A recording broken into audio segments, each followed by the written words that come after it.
What will be the vapour pressure, अच्छा ठीक है, of 1 molar aqueous solution of MgCl2, अच्छा ठीक है, कह रहा है assuming dissociation of MgCl2 to be 70%, अच्छा ओके। फिर उसके बाद क्या कह रहा है, vapour pressure of pure solvent हम लोग को दे रखा हुआ है इतना, अच्छा तो इसका मतलब यहाँ पे हमारे पास, अच्छा हम लोग को फॉर्मूला पता है क्या लगेगा, यहाँ पे जो हमारे पास फॉर्मूला लगेगा, अगर आप लोग ने सुना होगा ये वाला फॉर्मूला भी, P मैं यहाँ पे लिख देता हूँ इसको, P solution is equal to mole fraction of solvent into में हमारे पास प्योर वेपर प्रेशर। ये सबने फॉर्मूला सुना है, अगर नहीं सुना है तो कोई बात नहीं, आज सुन लेते हैं। हमारे पास राउल्ट्स लॉ का एक ये भी फॉर्मूला होता है, ठीक। बाकी हम लोग ने शायद वाला ही फॉर्मूला पढ़ा है ना, पी नॉट माइनस का पी एस अपॉन में P not is equal to mole fraction of B. B हमारे पास क्या चलता था, ए हमारे पास चलता था सॉल्वेंट में, बी हमारे पास किस में चलता था, सॉल्यूट में चलता था। ये वाला भी फॉर्मूला सबने सुना है ना, अच्छा ठीक है। अब इसके बाद हमारे पास पी नॉट, यहाँ से हमारे पास क्या है, प्योर सॉल्वेंट, क्या है हमारे पास, प्योर सॉल्वेंट है। अच्छा प्योर सॉल्वेंट है, इसका मतलब हमें वो कितना दिया हुआ है, वो दिया हुआ है 23.8, अच्छा ठीक। उसके बाद x यानी मोल फ्रैक्शन ऑफ सॉल्वेंट, यानी किसकी बात कर रहा होगा, वाटर की बात कर रहा है, हमारे में सॉल्वेंट वाटर होता है, और b यानी हमारे पास सॉल्यूट हो गया, अच्छा ठीक। उसके बाद हमसे कह रहा है एज्यूमिंग, अच्छा हमारे पास जो MgCl2 है बच्चों, वो ब्रेक डाउन कैसे होता है, Mg2 प्लस 2Cl माइनस, इसका मतलब यहाँ पे टोटल नंबर ऑफ आयंस कितने हैं मेरे पास, 3 आयंस है। टोटल नंबर ऑफ यानी n की जो वैल्यू आ रही है मेरे पास, कितने ब्रेक डाउन हो रहा है, 3 में ब्रेक डाउन हो रहा है, अच्छा ठीक है। लेकिन कह रहा है यहाँ पे एज्यूमिंग डिसोसिएशन जो है, हम वो मान के कितना चलें, 70 मोल% मान के चलें। इसका मतलब हमारे पास जो अल्फा है, डिसोसिएशन की बात कर रहे हैं ना, डिसोसिएशन हमारे पास अल्फा, तो वो हमारे पास कितना है, 70% है, यानी मैं इसको क्या लिख सकता हूँ, 0.70 लिख सकता हूँ, पक्का कोई डाउट नहीं है।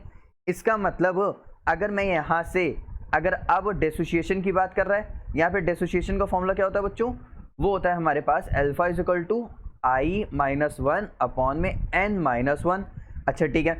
अब मैं काम करता हूँ, मैं सबकी वैल्यूज पहले पुटअप करता हूँ, तो 0.70 इज इक्वल टू I हमको फाइंड करना है, -1 इज इक्वल टू n-1, यानी मेरे पास 3 माइनस n, मेरे पास कितना हो गया 3, तो 3 - 1 2।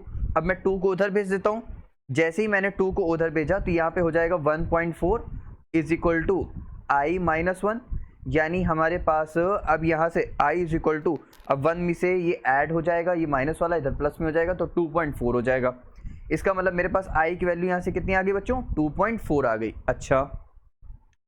अब यहाँ से I की वैल्यू हम लोग ने जब फाइंड कर ली है, इसका मतलब हमारे पास लिखता हूँ मैं, देख समझने की कोशिश करना, तो effective number of solute particles, भाई ये I किसका आ रहा है, नंबर ऑफ सॉल्यूट पार्टिकल्स का आ रहा है, हमने किसका निकाला है, MgCl2 का ही तो किया हुआ है। Number of solute particles is 2.4 moles की बात कर रहा है, ठीक। अच्छा अब यहाँ पे क्या आएगा हमारे पास, यहाँ पे आएगा हमारे पास कि टोटल मोल इन सॉल्यूशन की बात करेंगे, अच्छा टोटल मोल्स इन सॉल्यूशन, अच्छा अब टोटल मोल कैसे निकालोगे, हमको क्या चाहिए, सॉल्वेंट चाहिए और सॉल्यूट चाहिए, दोनों को ऐड करना है। अच्छा सॉल्वेंट के नंबर ऑफ मोल्स कैसे आएंगे, अब यहाँ पे ध्यान दो, हमसे क्या कह रहा है, 1 मोलर एक्वस सॉल्यूशन, इसका मतलब मोलर की बात कर रहा है, इसका मतलब यहाँ पे क्या होगा, मोलैरिटी, ठीक। मोलैरिटी में हमारे पास नीचे क्या रहता है, mass of solvent in KG, इसका मतलब हमारे पास अगर हम इसको मान ले 1000 ग्राम ऑफ वाटर लेट कर लें तो बात वही है। अब वाटर का मास कितना होता है, H2O का मॉलिक्यूलर मास 18, तो हम 18 यहाँ पुटअप करेंगे, तो यहाँ से इसको कैंसिल आउट करेंगे, क्यों, क्योंकि मास अपॉन में मॉलिक्यूलर मास हमारे पास क्या आता है, नंबर ऑफ मोल्स आता है, तो यहाँ से हमारे पास नंबर ऑफ मोल्स कितना हो जाएगा, 55.5 आ जाएगा, ठीक। अब 55.5, इसका मतलब 55.5 प्लस हमारे पास कितना हो जाएगा 2.4, इसको ऐड करेंगे तो हमारे पास हो जाएगा 9, यहाँ से 7 पॉइंट और यहाँ से आ जाएगा 57.9, इसका मतलब हमारे पास कितना आ गया 57.9, हमारे पास क्या आ गया बच्चों, टोटल मोल्स आ गया। इसका मतलब अब मोल फ्रैक्शन कैसे निकालेंगे, मोल फ्रैक्शन का फॉर्मूला क्या होता है, वो होता है जिसका मॉलिक्यूलर मास, जिसके मोल फ्रैक्शन फाइंड कर रहे हो उसको ऊपर, हम किसका फाइंड कर रहे हैं, सॉल्वेंट का ना, तो ऊपर हम लोग Na का ले लेते हैं, नीचे total moles Na plus Nb, तो Na हमारे पास कितना है टोटल मोल्स, मतलब वो सॉरी नॉर्मल मोल 55.5, ठीक। टोटल मोल अभी हम लोग ने फाइंड किया कितना है 57.9, ठीक। अब हमारे पास टोटल, इसको कैंसिल आउट करोगे, इसका मतलब पॉइंट लगाएंगे, ऊपर 0 बढ़ाएंगे तो एक और बढ़ जाएगा, यानी ये 0.1 समथिंग, मतलब 9 समथिंग कुछ आएगा, तो 9585। ये हमारे पास क्या आ रहा है, ये हमारे पास आ रहा है टोटल मोल फ्रैक्शन, नहीं sorry mole fraction of solvent यानी वाटर का, ठीक। अच्छा, अब यहाँ से हमको क्या कैलकुलेट करना है, vapour pressure of solution.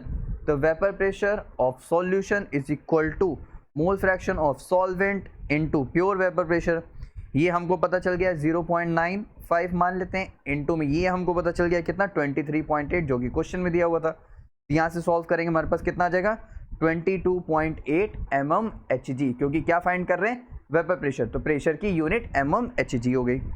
Clear, अच्छे समझ आए, कोई डाउट नहीं। देखो बहुत इजी भी था, बिल्कुल टफ नहीं था।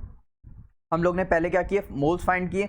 मोल्स कहाँ से आए, हमारे पास आई के मोल्स आए, मतलब आई से मोल्स कहाँ से आए, हमारे पास सॉल्यूट के मोल्स आए। उसके बाद वाटर के मोल्स हमको पता थे। टोटल हम लोग ने क्या फाइंड कर लिया, डिसोसिएशन कांस्टेंट्स की मदद से हम लोग ने पूरा मोल फ्रैक्शन निकाल लिया। फिर हमारे पास यहाँ से क्या आया, उस फॉर्मूले में हम लोग ने पुटअप किया, तो हमारे पास वेपर प्रेशर ऑफ सॉल्यूशन आ गया।